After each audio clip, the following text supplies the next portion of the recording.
오늘부터 열매 맺는 인생 시리즈를 강의하도록 하겠습니다.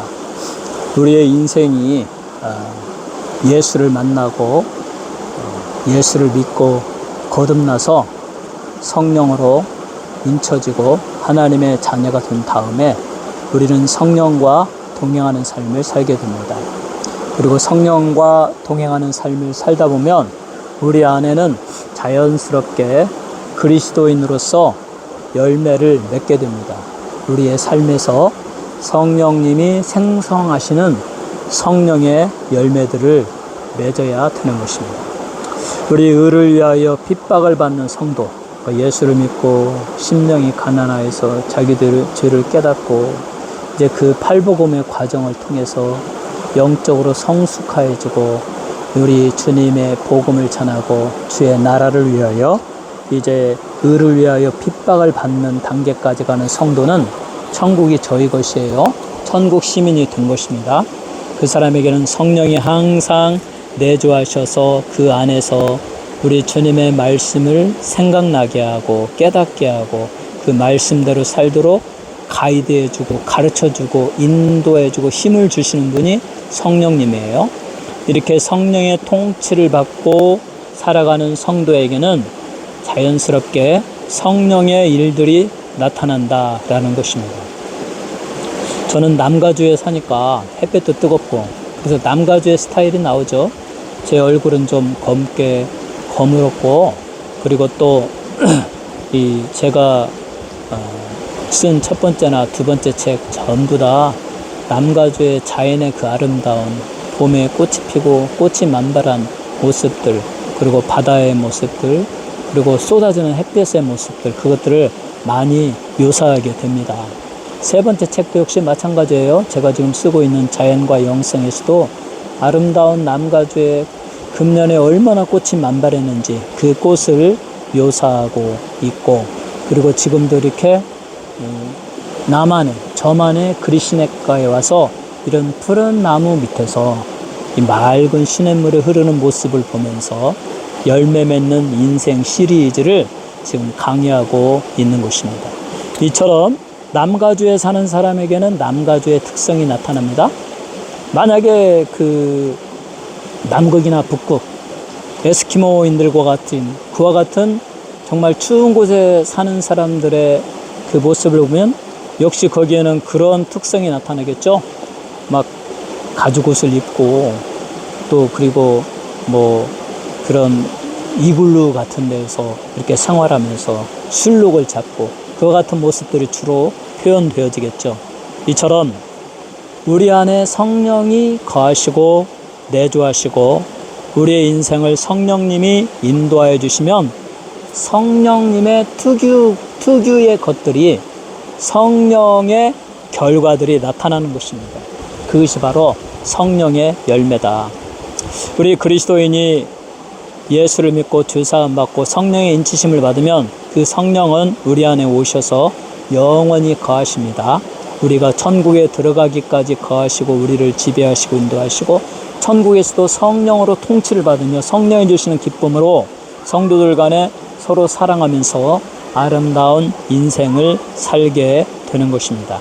이처럼 성령의 열매가 우리 안에 나타나게 되는 거예요. 그래서 구원받은 그리스도인 또 성령 받았다고 하는 그리스도인은 반드시 성령이 그 안에 거한다는 그 증거로서 성령의 열매들이 나타나야 된다. 그래서 여러분과 저는 우리 인생에서 성령의 열매가 나타나야 됩니다. 그러므로 그 성령의 열매가 무엇인지 우리는 알아야 되겠죠.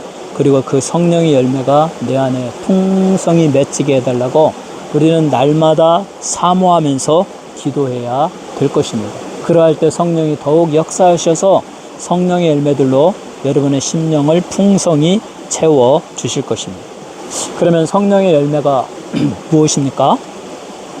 갈라디아서 5장 22절에서 23절에 오직 성령의 열매는 사랑과 희락과 화평과 오래 참음과 자비와 양선과 충성과 온유와 절제니 이 같은 것을 금지할 법이 없느니라. 이 9가지가 나옵니다. 이것은 기본적으로 우리가 다 외워야 되죠. 이것은 그리스도인이라고 하면 다 외우고 기도하면서 사모하고, 하나님이여 내게 사랑과 희락과 화평과 오래 참음과 자비와 양선과 충성과 온유와 절제의 열매들을 풍성히 부어 주옵소서, 이렇게 매일 기도하고 사모하는 성도가 되어야 할 것입니다.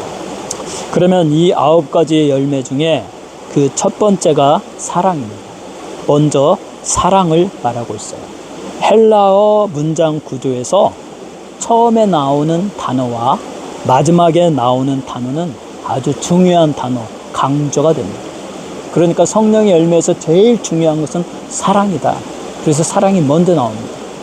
그리고 이 사랑을 우리가 잘 알고 실천하고 사랑의 열매를 풍성히 맺음으로 인하여 그 다음 희락과 화평과 오래 참음과 자비와 양선과 충성과 온유와 절제가 나오는데, 마지막에 또 이 열매들을 맺기 위해서 절제해야 된다. 잘 참고 인내해야 된다. 그래서 사랑과 절제, 사랑은 제일 먼저 나오고 절제는 맨 마지막에 나옵니다. 그러면 사랑은 무엇입니까? 사랑은 하나님의 구속적인 사랑, 아가페의 사랑을 말합니다. 하나님의 사랑을 말하는 거예요. 이 하나님의 사랑은 희생적인 사랑, 자기를 희생하는 희생적인 사랑, 그리고 조건이 없이 내가 사랑하기로 상대한 사람을 선택하고 무조건적으로 사랑하는 그와 같은 사랑, 완전한 사랑이 하나님의 아가페의 사랑입니다. 하나님께서 우리가 사랑받을 만한 어떠한 가치도 전혀 없었지만 하나님이 우리 인간을 사랑하사 그의 아들 독생자를 보내주시고 우리를 사랑하기로 선택하시고, 그리고 그의 아들을 희생하기까지 온전히 사랑하셨다. 이것이 하나님의 사랑이에요. 하나님은 죄에 빠진 인간을, 그의 아들을 십자가에 희생시키시고 우리를 구원하셨습니다. 우리에게 사랑을 베풀어 주셨습니다. 그래서 하나님의 사랑, 성경에 나오는 하나님의 사랑을 의미하는 아가페의 사랑은 가장 높은 사랑, 희생적이고 무조건적인 사랑을 말합니다. 무조건적으로 하나님께서 사랑하기로 선택한 그 사람의 사랑하기로 선택한 그 사랑의 대상만을 생각하는 사랑, 사랑할 가치가 전혀 없음에도 사랑하는 사랑, 이것이 하나님의 사랑이고, 이 하나님으로부터 내려오는 이 가장 높은 사랑인 아가페는 인류에 존재하는 모든 사랑을 다 다스리고 통치합니다. 그래서 우리 인간이 하나님의 사랑을 알고 그 가장 높은 사랑인 아가페로 충만하여졌을 때 그 위에 인간의 모든 사랑을 다 통제하고 그것들을 섭렵하고 그것들 위에 하나님의 사랑을 실천할 수가 있는 것입니다. 자, 이 세상에 존재하는 사랑을 한번 나누어 보면 무엇이나요? C.S. 루이스는 가장 저급한 사랑으로 비너스를 언급하고 있습니다. 이것은 동물의 사랑이고 본능적이고 충동적이고 나의 욕구만을 충족하는 사랑입니다. 오직 나의 욕구, 나의 성적인 충동, 그것을 채우기 위하여 상대방은 인권이고 뭐가 없죠. 그냥 막 돌려차기로 쓰러뜨리고 성폭행하고 엘리베이터에서 막 전혀 모르는 여자에게 대시하고, 또 그 자기의 성욕을 채우기 위해서 지나가던 여성을 납치해가지고 자기 집에 가서 완전히 강간하고 그리고 죽여버리고 감추어버리고, 이와 같은 것들은 완전히 비너스, 가장 저급한, 그야말로 자기의 성적 충동 하나만을 위해서 행하는 그것을 비너스라고 하고, 이건 사랑이라고 말할 수도 없죠. 짐승과 같습니다. 이러한 사람이 왜 이런 일이 일어나나요? 하나님의 사랑을 모르기 때문에. 하나님의 사랑으로부터 지식과 지혜와 영양분을 공급받아서 사랑이 무엇인지, 인간이 무엇인지를 알았다면 그와 같은 저급한 동물적인, 본능적인, 충동적인 그와 같은 일을 저지르지 않았을 터인데, 그 성적인 충동을 잘 참아냈을 터인데 그러하지 못하였다라는 것이에요. 그 다음 단계의 사랑은 무엇이 있습니까? 에로스라고 합니다. 에로스는 남녀 간의 그 성적인 사랑이라고 하죠. 남녀의 성적인 사랑. 그런데 에로스의 특징은 자기의 이익을 추구하는 거예요. 그러니까 남녀 간에 사랑하기는 하는데 그 사랑의 목적이 나의 유익을 얻기 위해서. 그러니까 상대방을 막 이용하는 거죠. 여자의 뭐 유익 그거 생각지 않아요. 나만 즐거우면 되는 거야. 그러니까 서로 간에 그렇게 하다 보니까 처음에는 좀 즐겁지만 거기에는 다툼이 있죠. 서로의 갈등이 있으니까 자기의 욕심만을 추구하는 이기적인 사랑이 에로스의 사랑입니다. 그러나 이 에로스와 비너스의 차이점은 에로스는 그래도 상대방의 인격을 존중한다는 거죠.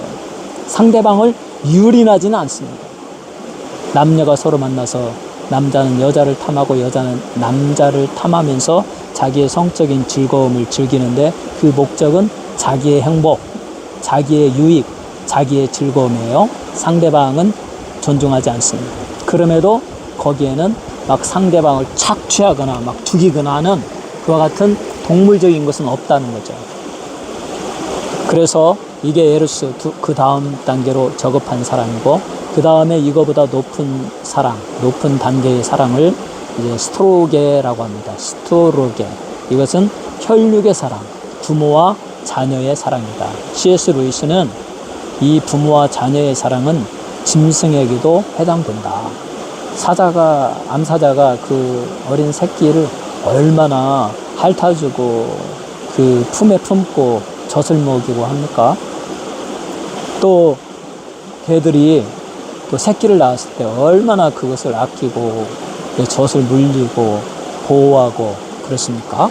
부모가 자녀를 사랑하는 것, 또 자녀가 부모를 사랑하는 것, 형제가 형제를 사랑하는 것, 교회의 한 공동체가 우리 교회라는 의식으로 다 뭉쳐서 서로를 위하고 서로를 사랑하는 것, 대한민국이라는 공동체가 다 뭉쳐가지고 월드컵이 일어났을 때 한 마음으로 대한민국이 우승하도록 그렇게 한 마음이 되는 것, 이게 가족 의식입니다. 이것이 스트로게, 혈육의 사랑입니다.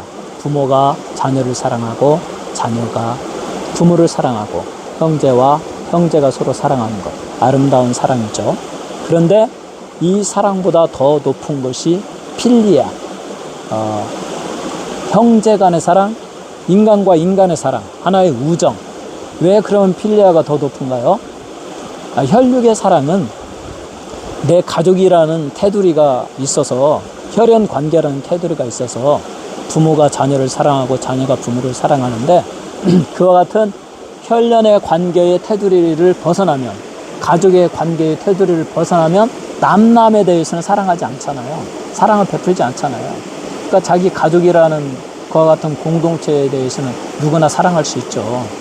선을 행할 수 있고 돈을 줄 수 있지만, 그러나 나와 상관없는 모르는 사람의 어려움에 대해서 우리 인간은 도움을 주지 않고 사랑을 주지 않습니다. 그렇기 때문에 나의 가족의 관계를 뛰어넘어서 모르는 사람에게도, 한 인간에게도 인류애를 바라는 이 사랑, 이것이 필리아의 사랑이고, 그래서 이 사랑이 더 높다라는 것입니다. 이것을 우정이라고도 말하고, 성경에는 이 필리아라는 단어도 많이 나오는 것을 알 수가 있습니다. 예수님은 우리를 친구라고 하였고 또 부부간에도 친구라고도 불려집니다. 그래서 이 필리아는 아름다운 사랑이에요. 그렇지만 이 필리아도, 이 우정도 어려운 상황에 처하게 되면 원수가 되죠. 그렇게 친했던 친구가 경제적인 관계 그런 것들에 의해서 막 법적인 소송을 벌이면 원수 관계가 돼가지고 막 그렇게 싸우고 그러지 않습니까? 그러니까 필리아도 완전하지 않아요. 그러면 가장 완전한 사랑, 가장 높은 사랑은 무엇입니까? 바로 우리 하나님의 사랑, 아가페의 사랑입니다. 가장 높은 단계. 이 사랑은 사랑할 가치가 전혀 없음에도 하나님이 먼저 사랑하기로 선택하시고, 그 선택받은 자의 행복을 위하여 자기를 희생하고 아들을 희생하고 자기를 헌신하는 희생적인 사랑. 그냥 조건이 없어요. 내가 너를 선택했으니, 내가 너를 좋아하고 내가 너를 사랑하니 너는 행복하기를 바란다 라고 하는 무조건적인 사랑입니다. 이 하나님의 사랑을 성령의 능력에 의하여 내 안에 간직하게 되면 우리는 다른 모든 사랑을 다스리게 된다는 거죠. 그래서 이 성령님과 동행하고 성령으로 충만하고 그리스도인이 참된 그리스도인이 되어서 성령의 내주하심이 내 안에 거하시면 이 하나님의 가장 높은 사랑이 내게 스며들고 내 안에 간직되어지고 생성되어진다. 그래서 하나님의 사랑, 아가페의 사랑을 알게 된 사람은 이 사랑으로 다른 사랑들을 다스리게 된다. 내 안에도 비너스가 있죠. 성적인 충동이 있지 않겠습니까? 아름다운 여성, 멋있는 남성을 보면 정말 충동이 일어나지 않겠습니까? 그때 비너스, 오직 그것만 아는 사람은 막 직접적으로 대시해가지고 욕망을 채우고 상대방을 유린해버리는데, 아가페의 사랑의 통치를 받는 사람은 그렇게 안 하죠. 그것은 하나님이 기뻐하는 것이 아니기 때문에 자기 스스로의 충동을 죽이고 얼른 그 자를 피해서 그와 같은 범죄의 현장에 있지 않게 하고 또 상대방이 희생 제물이 되지 않게 하는, 스스로 참는, 이와 같이 다스리는 역사가 일어납니다. 에로스의 사랑을 추구할 때도 남녀 간의, 부부 간의 사랑, 육체적인 사랑을 우리는 필요합니다. 성경에서는 그것을 금하지 않습니다. 남편은 아내를, 아내는 남편을 서로 사랑해야 돼요. 그런데 아가페의 사랑을 몰랐을 때는 서로의 자기의 유익만을 탐하고 상대방의 그 필요는 채우지 않았어요. 그런데 아가페의 사랑을 알고 나서 보니까 내가 아내를 사랑하고 아내가 나를 사랑할 때 아내가 요구하는 것이 무엇인가, 아내가 필요하는 것이 무엇인가, 아내의 만족이 무엇인가, 아내의 만족을 위해서 나를 희생하는 사람, 남편의 만족을 위해서 나를 희생하는 사람, 상대방을 위한 사랑을 하는 것. 그러니까 얼마나 에루스가 아름다운 사랑으로 발전하게 되는 것입니까? 또 스트로게, 우리는 아가페의 사랑의 통치를 받았을 때 주 안에서 부모를 공경하고 말씀에 따라서 사랑으로 자녀들을 훈계하고 가족의 영적, 육적 범사에 강건하도록 위해서 돕고, 그리고 정말 그 주님의 사랑으로 내 가족이 행복하도록, 그래서 날마다 기도합니다. 내 부모를 위해서, 형제 자매를 위해서, 나의 자녀를 위해서, 나의 아내를 위해서, 나의 남편을 위해서 우리는 하나님의 사랑으로 그들을 축복해 주시고 영적으로 건강하고 육신적으로도 건강하고 평생을 살아가는 동안 재난이 없도록 하나님이 축복하여 주옵소서라고, 그 스트로크의 사랑, 가족의 사랑을 참으로 그 가족이 하나님을 잘 믿고 경건한 가족이 되어서 영원한 천국에 이르게 해달라고 우리는 그렇게 간절히 기도하는 것입니다. 그리고 더 나아가서 필리아도 인간의 우정이지만 그것이 깨어진다고 했잖아요. 그렇지만 아가페의 사랑으로 필리아를 사랑하게 되면 형제를 사랑하고 나의 친구를 사랑하고 인류애를 발휘할 때 우리는 거기에서 상처를 주고 상처를 입는 그와 같은 것을 피할 수가 있습니다. 아낌없이 주님의 사랑으로 내 이웃을 내 몸과 같이 사랑하라고 하신 그 말씀을 실천할 때 거기에는 정말 화평케 하는 자가 되고 거기에는 평화가 있고 기쁨이 있고 행복이 있기 때문입니다. 이처럼 아가페 사랑의 정신을 실천하면, 이 실천하여 참 사랑이 나타나게 해야 이 세상이 행복하고 아름답고 밝은 세상이 될 수가 있습니다.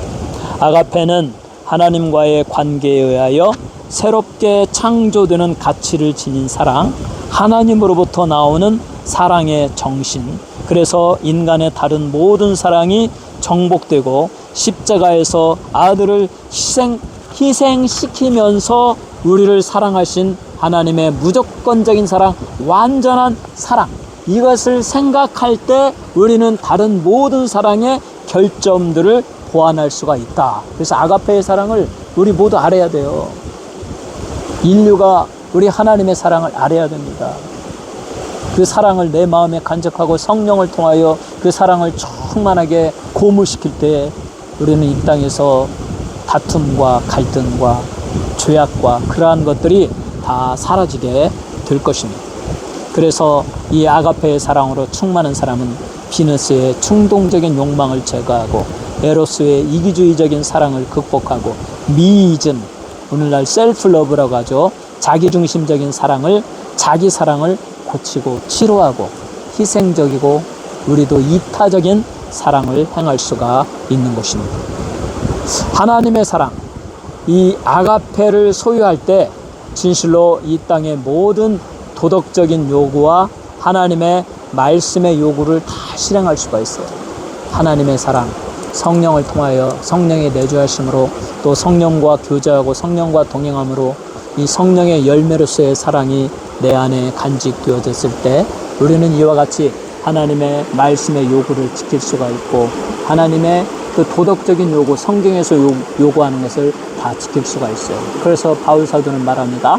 갈라디아서 5장 14절에 온 율법은 내 이웃 사랑하기를 내 몸같이 하라 하신 말씀에 이루었나니 모든 율법은 내 이웃 사랑하기를 내 몸과 같이 하라. 내 이웃을 내 몸과 같이 사랑하라고 하는 이 사랑에서 온 율법이 완성되어졌다.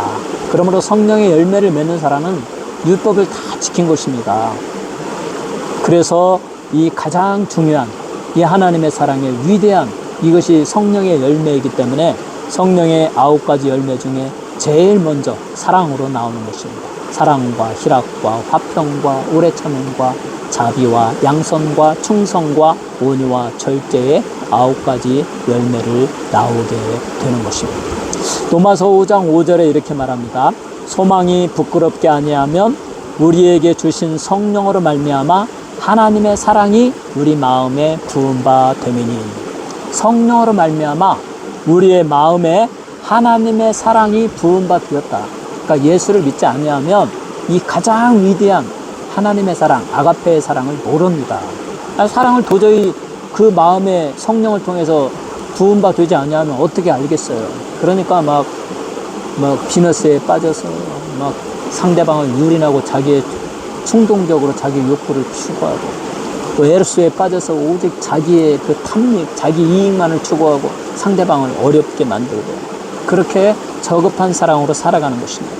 우리는 예수를 믿고 예수의 보배 피로 우리의 머리부터 발끝까지 예수의 피로 씻어주시고 씻기움 받고 하나님의 성령으로 인쳐주시고 우리 안에 거하시는 성령을 통하여 우리에게 이 가장 높은 사랑, 아가페의 사랑, 하나님의 사랑이 우리의 마음에 쏟아 부은 바 되어야 한다. 그래야 하나님의 사랑을 알게 되고 그 사랑의 통치를 받으면서 이 세상에서 선을 행하며 사랑을 실천하며 나아갈 수가 있는 것입니다. 바울은 고린도후서 5장 14절에 이렇게 말합니다. 그리스도의 사랑이 우리를 강권하시는도다. 우리가 생각건대 한 사람이 모든 사람을 대신하여 죽었은즉 모든 사람이 죽은 것이라. 그리스도의 사랑이 우리를 강권한다. 우리 주님의 사랑이 우리로 하여금 나아가서 선을 행하고 사랑을 실천하도록 너희가 이 위대한 하나님의 사랑을 알았고 아가페의 사랑을 알았고 그 아가페의 사랑이 너희 심령에 쏟아 부어졌고 그리고 성령을 통하여 그 사랑을 실천할 수 있는 능력을 주었으니 너희는 나아가서 강권하신 우리 하나님의 사랑으로 우리 주님의 사랑으로 사랑을 실천하라. 그리스도의 사랑이 우리를 강권합니다. 어떻게 강권합니까? 우리 주님이 여러분과 나의 죄를 위하여 모든 사람의 죄를 대신하여 죽었습니다. 그러므로 그 사랑을 깨닫는 우리는 우리 주님의 사랑으로 나아가서 다른 사람을 사랑하고 다른 사람을 위해서 헌신하는 삶을 살아야 되는 것입니다. 하나님의 위대한 사랑을 우리가 어떻게 실천할 수 있습니까? 이 코리템 붐을 여러분은 잘 아시죠? 독일의 나치 수용소에서 엄청난 고난을 당했습니다. 이웃 사람들을 유대인들을 숨겨주었다는 죄명으로 잡혀가지고 수많은 유대인들이 죽어가고 그 다음에 이 네덜란드 사람이 그 코리템 줌과 같은 사람들이 죽어가고 폴란드 사람들도 죽어가고 날마다 죽어가는 그 현장 속에서 코리템 줌은 정말 죽을 고비를 너무너무 많이 넘기면서 그의 언니와 같이 잡혔는데 언니도 죽었고 그의 부모도 다 수용소에서 죽었고, 그래서 그는 하나님께 기도하고 간구하는 가운데 기적적으로 살아났습니다. 살아나서 온 세상을 다니면서 이제 그 수용소에 있었던 비극적인 일들을 막 간증하면서 책도 쓰고 그러면서, 그럼에도 불구하고 우리는 하나님의 사랑을 실천해야 된다라고 이렇게 강의를 하는데, 한 번은 자기의 강연에 그 간증하는 곳에 그 교도소 수용소에서 자기를 그렇게 괴롭혔던 나치에 그 소속됐던 한 사람이 늙은 노인이 돼가지고 자기 앞에 나타났다는 것입니다. 그가 이 코리템 뷴의 그 강연을 듣고 너무 은혜를 받아서 활짝 웃는 얼굴로 손을 내밀면서 코리템 뷴씨, 하나님은 우리를 사랑하십니다. 저를 용서해 주십시오 하고 손을 내밀었다는 것입니다.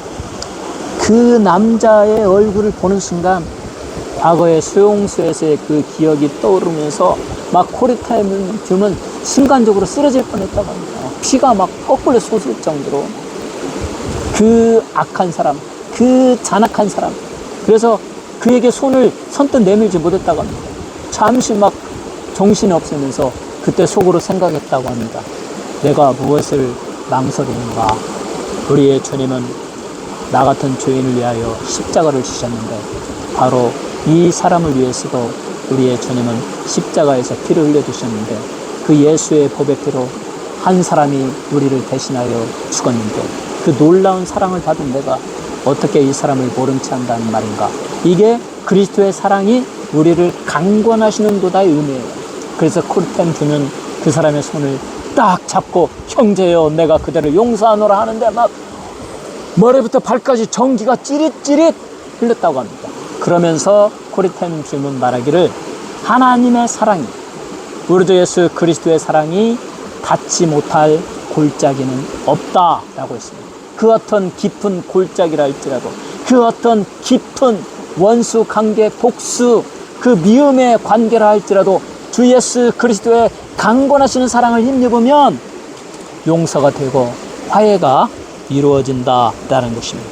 이처럼 우리는 예수 그리스도의 강권하시는 사랑을 힘입어서 이웃을 향하여 사랑을 실천해야 된다. 그래서 바울 사도는 또 로마서 5장 8절에 말합니다. 우리가 아직 죄인 되었을 때에 그리스도께서 우리를 위하여 죽으심으로 하나님께서 우리에게 대한 자기의 사랑을 확증하셨느니라.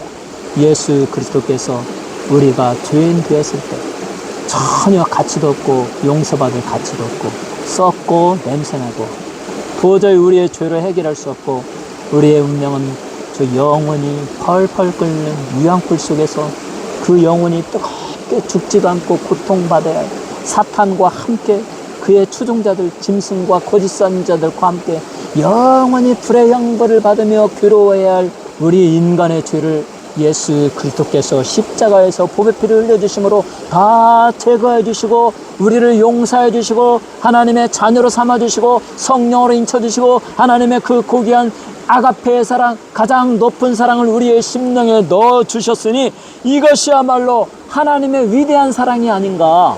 그래서 우리는 이 하나님의 놀라운 사랑을 먼저 깨달아야 된다. 그리고 그 사랑을 성령을 통하여 우리 심령에 넣어주면 우리가 하나님의 아가페의 사랑을 깨닫고 그 사랑의 능력을 힘입어서 이 땅을 살아갈 때 우리는 사랑하지 못할 것이 없다.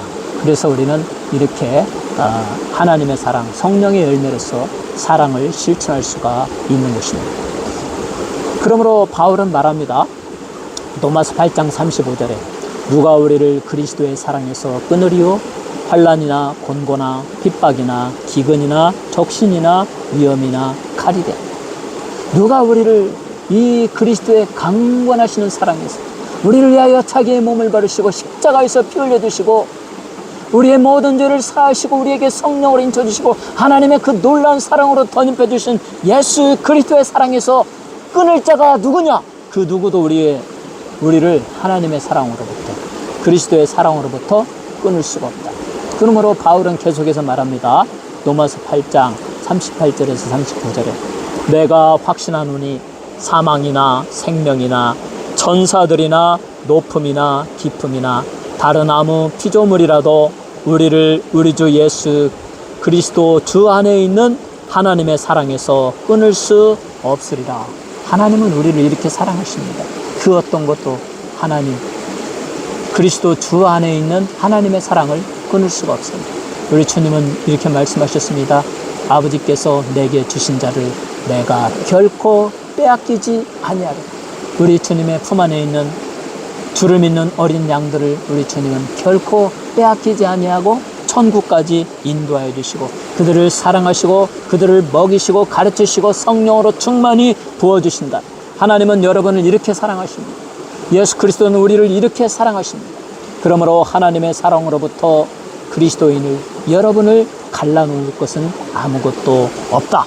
예수 그리스도의 사랑, 우리 주님의 강권하시는 사랑, 이 놀라운 하나님의 사랑이 그리스도인을 통제하는 힘이 되어야 된다. 이 사랑의 힘을 깨닫고 사랑을 깨닫고 우리 주님이 주신 이 사랑의 힘으로 그러기 때문에 나도 이웃을 사랑해야 된다. 나도 선을 행해야 된다. 나도 사랑을 실천할 수 있어야 된다. 왜? 우리 하나님의 이 놀라운 강력한 사랑을 내가 알았고 받았고 내 안에 있고 그 사랑이 나를 똑같이 사랑하도록 강권하심으로 우리는 이 사랑을 생각하면서 나아가서 우리 주변에서 사랑을 실천하는 사람이 되어야 하는 것입니다.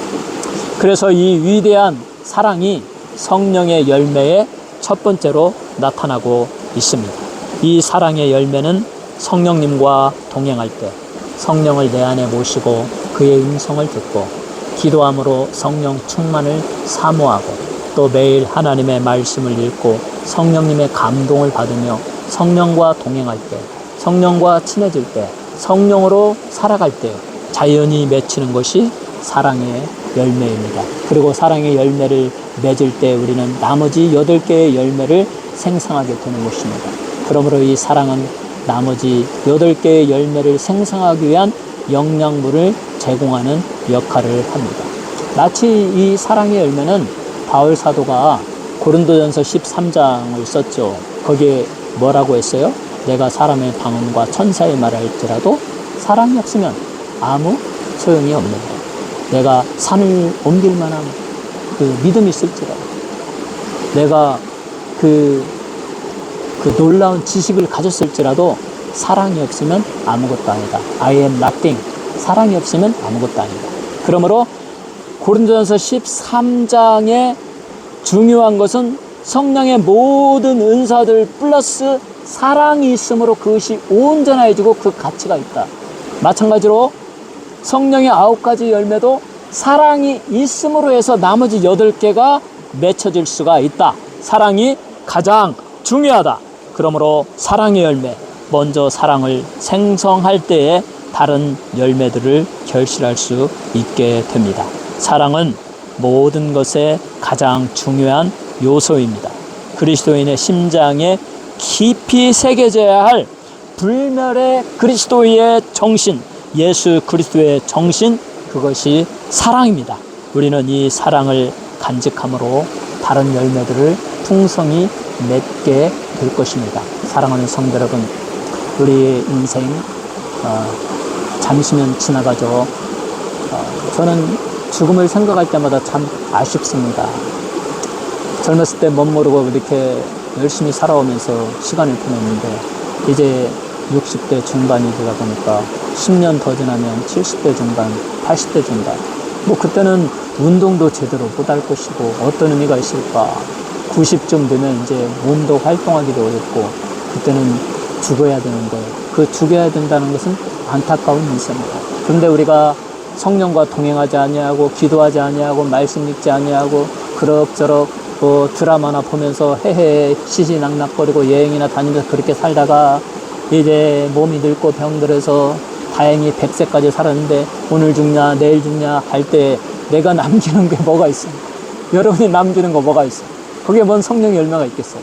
그러니까 지금 젊었을 때 성령으로 동행하고 성령과 교제하고 성령으로 충만하고 성령과 친해지고 말씀 믿고 기도하고 내 삶에서 하나님의 놀라운 아가페의 사랑을 깨닫고 내게 부어주시는 그 강권하시는 예수 그리스도의 사랑을 깨닫고 그 사랑으로 나도 나아가서 선을 행하고 사랑하고 그렇게 성령의 열매들을 맺을 때에 여러분은 나이를 먹을수록 거룩한 하나님의 성자가 되어가는 거죠. 그냥 여러분을 주위 사람이 보면 저분은 정말 거룩한 하나님의 종이야. 정말 하나님의 신실한 백성이야. 이렇게 저절로 고개를 숙일 거예요. 왜냐하면 우리는 겸손해질 것이며 우리는 거룩해질 것이며 모든 일에 기도할 것이고 모든 일에 말씀 읽고 말씀을 적용할 것이고 나의 언어도 부드러워질 것이고 나의 행동도 항상 겸손하고 거룩하고 그리고 소망적이고 언제나 천국이 눈에 보이듯이 사람들에게 그렇게 말하는 그 모습들을 보면서 여러분이 성령의 열매를 풍성히 맺고 그리고 사람들은 그런 여러분을 보면서 하나님의 그 백성으로서 귀한 종으로서 존중의 눈길을 보내게 될 것입니다. 아무쪼록 여러분들이 우리 성령님과 동행하면서 열매 맺는 인생, 성령의 열매, 사랑을 풍성히 맺으시는 여러분 모두가 되시기를 주님의 이름으로 축원합니다. 아멘.